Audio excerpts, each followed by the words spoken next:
Le palais royal, édifié en 1629 pour le cardinal de Richelieu, était d'abord palais cardinal, avant que celui-ci n'en fasse don au roi dès 1633. Le cardinal avait le goût du beau, et le palais royal, somptueusement élégant, encadre aujourd'hui un beau jardin rectangulaire, bordé de galeries sur 3 côtés.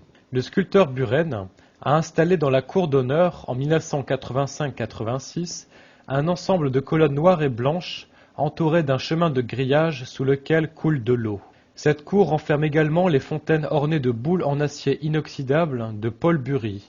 Le Grand Véfour, restaurant apprécié de Voltaire et connu sous le nom de Café de Chartres du XVIIIe siècle, occupe une partie des arcades au fond du jardin, à l'arrière du théâtre du Palais Royal. Les jardins du Palais Royal, témoins de nombreux événements historiques, sont aménagés sur une partie de l'enceinte de Charles V.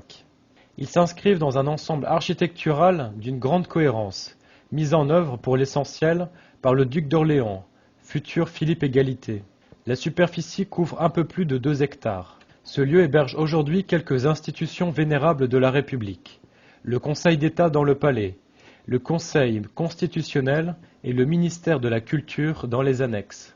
Ces jardins, enserrés dans un écrin de façade parfaitement restauré, sont un véritable havre de paix dans l'un des quartiers de Paris les plus animés. Colette et Cocteau y éliront domicile. Le quadrilatère de verdure est ombragé par 4 doubles rangées de tilleuls taillés en marquise, 466 arbres au total. Plantés en 1970, ces tilleuls remplacent les vieux ormes abattus en raison de la maladie qui a décimé cette espèce.